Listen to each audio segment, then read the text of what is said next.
demand gen, field marketing, SDR, and enablement. And prior to Clary, I was early at a company called Looker. I was the first kind of individual contributor, sales and marketing hire, gravitated toward the SDR realm. And then over the course of 6 years, grew the SDR team up to about 65 people globally, and then was acquired by Google in the summer of 2019, which is when I jumped over to Clary. So been leading SDR teams and now kind of sales and marketing teams for about 8 years, and have plenty to say on the topic of leadership versus management. I'll kick it over to you, Josh, for a little intro. Awesome. Hey, everyone. I'm Josh Roth, and when I'm not hitting the bottom of my computer, I run our San Francisco team of BDRs at WalkMe. WalkMe is the first digital adoption platform in the world, and if anybody is interested, we may be layered on top of your Salesforce or Workday or one of your many applications that everyone is using on a day-to-day basis. I started my career in sports at the New York Mets, and I can tell you it's a lot more fun when you're winning than losing. My first 2 years, we were quite quiet when we got to about right around now in June. And my last year, we had the opportunity to go to the World Series, which was a really unique experience, and had a lot of fun doing it. So I've made over 100,000 cold calls in my career. See a go Yankees in there. Can't tell you how many times I heard that one over the phone. And I've been leading SDR, ISR, and BDR teams for the last 5 years. There we go. Cameron got a little Mets going on. So Kyle and I have been really passionate about sales leadership and as opposed to sales management. And for us, we actually have a passion project going called SDR Defenders. And we were both just really, really excited when given the opportunity to present this topic for 10 Bound. So we have a pretty loose agenda, as Kyle said a little earlier. And if anyone wants to go into the chat here and ask us any questions, we're happy to answer it. But Kyle, I'll kick it back to you. Last week, we were chatting a little bit about what we kind of viewed as sales management for sales leadership. And you had offered a really interesting distinction that I thought could be pretty fun to kick us off here today, if you wanted to share that with everybody. Yeah, sure thing. It's just for the sake of a bit more credentialing here, and then I'll get into it, Josh. Over the course of my career, I was doing some back of the napkin math last night. I've hired about 120 SDRs, and about 55 have moved into a new role at the company, sales, marketing, alliances, engineering, whatever it is. So I care a lot both about hiring best practices and hiring for aptitude rather than experience, as well as helping people grow their professional careers. And to me, that is largely what leadership is. It's creating a trusting environment, a mutual trust environment where they trust you to give good direction, to give genuine help, to care about them, to invest in their growth, and you trust them to do their jobs. If you don't trust them, then things break down pretty quickly and you become a micromanager who wants to be really prescriptive about every single thing everybody does every minute of every day. And that erodes trust immediately. So to me, that the trust is a really huge component of it. And I'm curious, Josh, to get your take on that.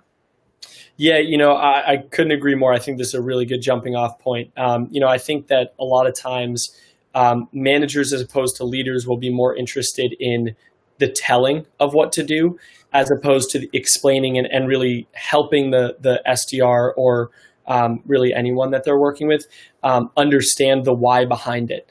And it's really the why where I think all of us are going to grow both personally and professionally. I remember there was a organization I worked for where they had said, basically the rule was you needed to be in the office from 8:30 to 5:30, no matter what. And there was really no trust there. If people would go out for meetings, that they would be contacted. Where are you? Where are you? And having and offering that benefit of the doubt, that trust from the onset, is really key to a strong relationship between any two people. And I think that your explanation there, Kyle, was really key in terms of understanding the difference between leadership and management. Totally. Yeah. And to extend that thought a little bit, my definition of leadership, and one we've talked about before, Josh, is that the leader sets the stage and provides the context for what needs to happen and why it needs to happen. So that kind of cascades top down, what needs to happen and why. And then the how it happens is bottoms up. So the people that are doing the job day to day, they probably know best. And yes, leaders should provide some sort of guardrail, some sort of process framework to get the job done. But ultimately, the people in the role are going to be the ones who are testing and experimenting and finding out what's working and what doesn't. And they evolve the process. And to me, managers, the difference again between management and leadership is that managers are married to a specific process and are unwilling to change. And more often than not, Josh, it's a process that worked for them when they were in that IC role. And they say, oh, well, I had success this way, so everybody else should too. And leaders don't think about it that way. Leaders think, I may have had success that way, but I am aware that the way that I was doing my job on day one is nothing like the way I was doing my job on day 500. And so why should that change? This role is constantly evolving, especially any SDR sales role. Is changing every single day with new technologies, new means of outreach, or whatever it is. And so leaning on and again, trusting your team to come up with the how and to iterate on the how is extremely important. So curious to get your take on that again, Josh. Yeah, no, I agree 100%. I think that getting the understanding as to why and giving people the autonomy to really do the job the way they see fit is really key in that relationship of leadership versus management. I think that offering that ability, that freedom to do what in this case, what we're talking about, the SDR, BDR, ISR thinks is best is super key because they're the ones with the boots on the ground. They're the ones talking to prospects. They're the ones getting this information. And it's really important to allow them the autonomy to try things and to learn that way, because the only way that you're going to find best practices is through your team. Totally. And then scaling that information out to the rest of the team. But if you're not willing to let people try, then you're always going to be iterating on the exact same template. And no one wants that. SDRs don't want it. Your prospects don't want it. And I think that's a really, really important distinction that you made there.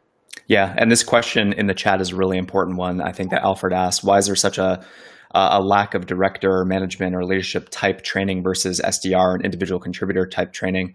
And the answer from my perspective, Alfred, is that it's hard.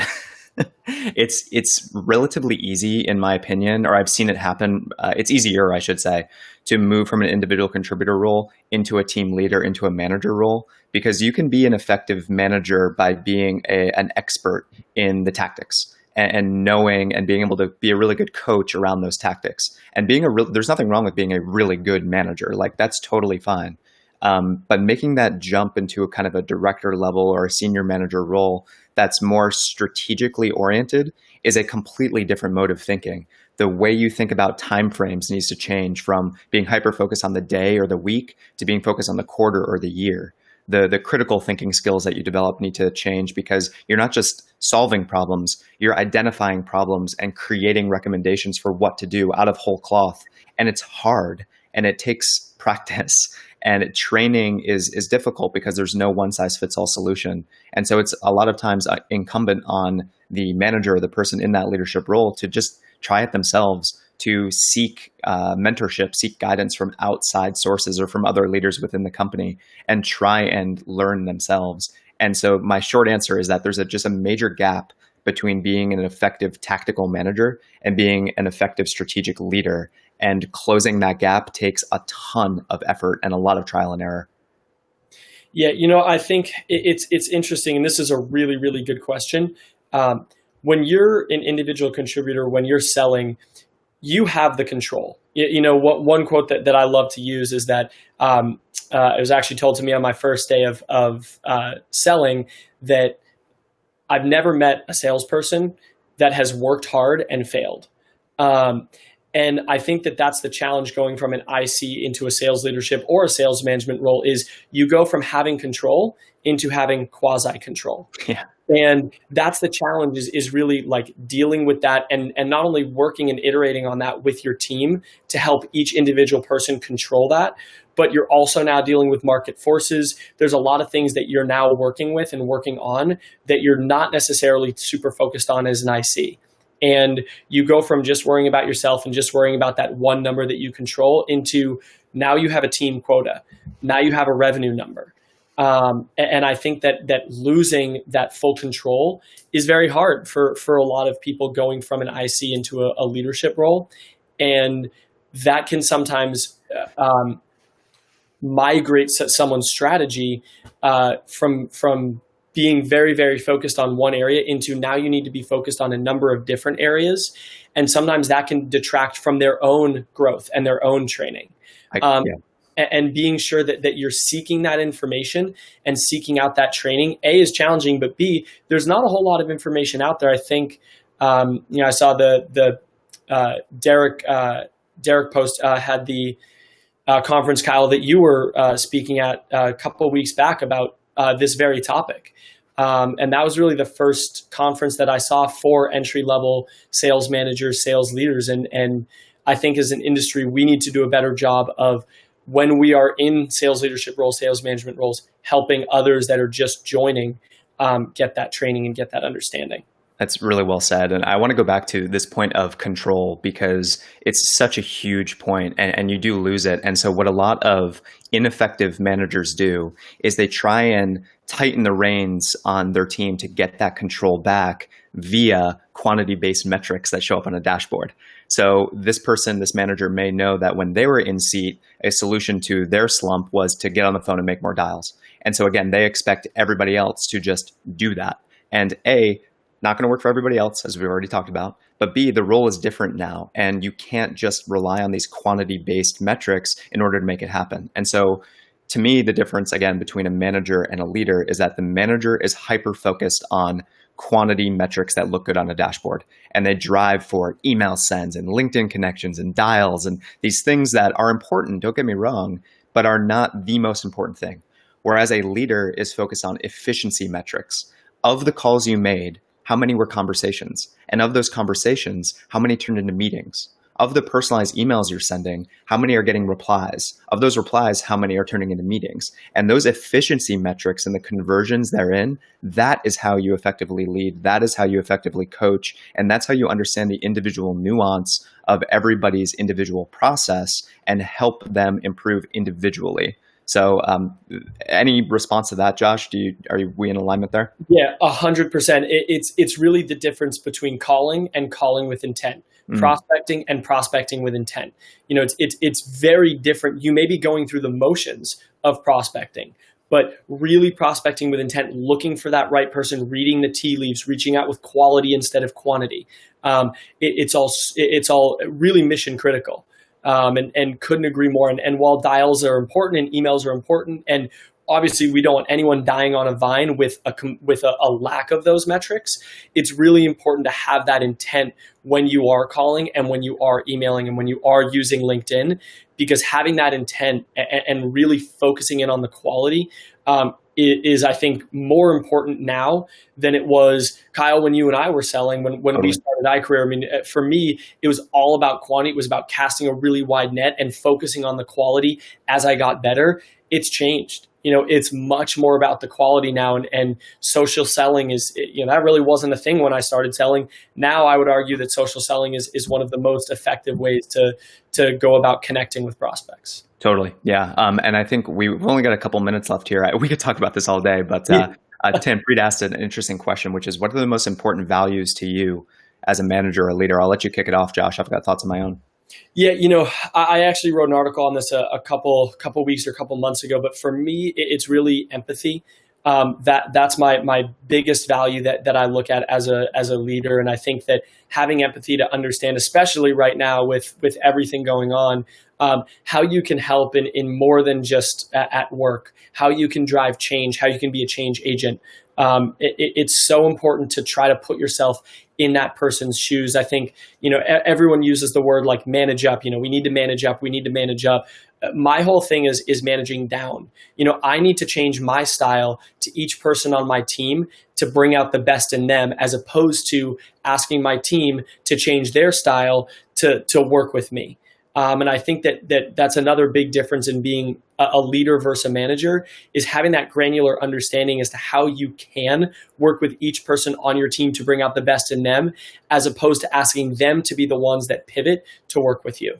That's so well said. And I think you made a really important point. And I want people not just to take away empathy, but something you said there, Josh, is empathy to pull out the best in them, which means that you have to both empathize with them, understand them, put yourself in their shoes, but also be willing to challenge them and challenge directly, as Kim Scott would say in Radical Candor, which, by the way, if you haven't read it, Radical Candor is like the number one, for me, leadership book that I just love, because she says that if you care personally about somebody, but you don't challenge them directly, then you're being ruinously empathetic or maybe even being sympathetic, and you allow them to kind of spiral down and you never actually help them improve. So yes, care about your team, but be willing to challenge them. That combination is super important. So I think that's spot on, Josh. For me, I think in addition to what you just said, there's another book that I love called Give and Take by Adam Grant. And the whole message is that how giving is rewarding in the long term, and how givers who give genuinely and without any expectation of reciprocity are ultimately more fulfilled and more successful. And I think that's such a good ethos for leadership. The more I give, the more successful I become individually and as a team. And my definition of leadership is really not one of individual success. It's, am I making the individuals on my team and my team successful? And if so, then I feel like I'm doing a good job as a leader. But it's such a huge mindset shift from an individual contributor role to a manager role, is that your individual success as a manager, as a leader, cannot be decoupled from the success of the team and of the individuals. And again, I think that giving way more than you take is the kind of the recipe for success there. Yeah, I couldn't agree more. I think that was really well said. So I know we've got just a couple of minutes left. Do you want to open it up to the floor, see if anyone has one last question that they may want us to answer? Yeah, by all means. Yes, Eric, Extreme Ownership is a fantastic book that is really great about how to kind of create the mission, get buy-in for the mission, and then cascade context down. So highly recommend that one.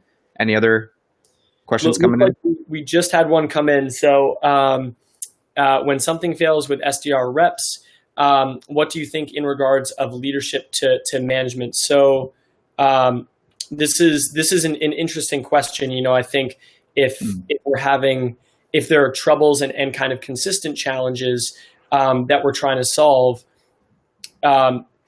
what kind of style are we looking at? Is it leadership or management? Kyle, do you want to kick this off?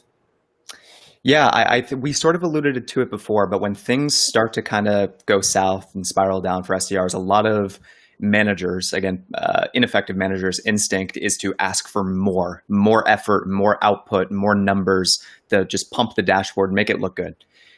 And that can be successful sometimes, but long-term will just lead to burnout.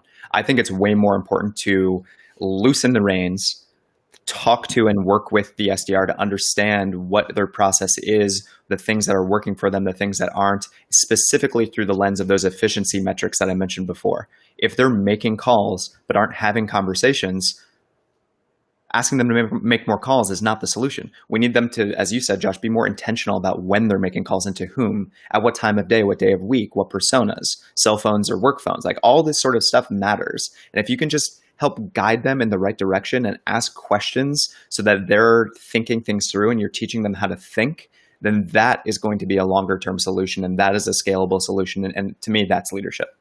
Yeah, you're spot on there, Kyle. And I think that you really hit on a really important point, which is you can do the right things, but you may not be doing the right things the right way. It's really important to do the right things the right way.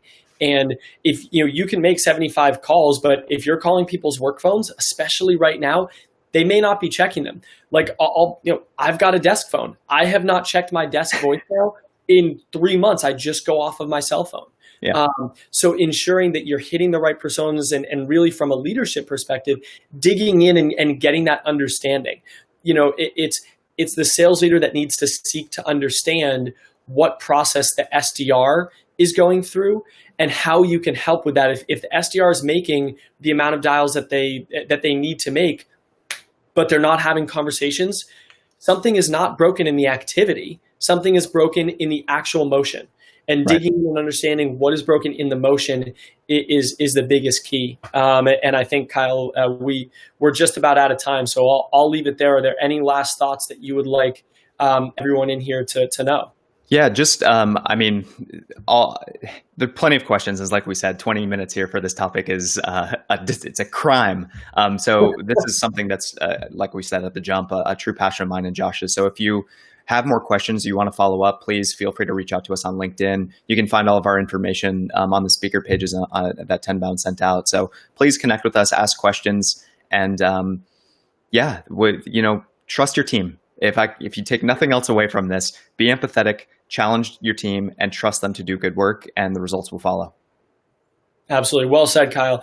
Thank you, everybody, for coming. Please enjoy the rest of the conference, and don't hesitate to reach out to Kyle and myself with any questions. Thanks, everybody. Appreciate it. Yep.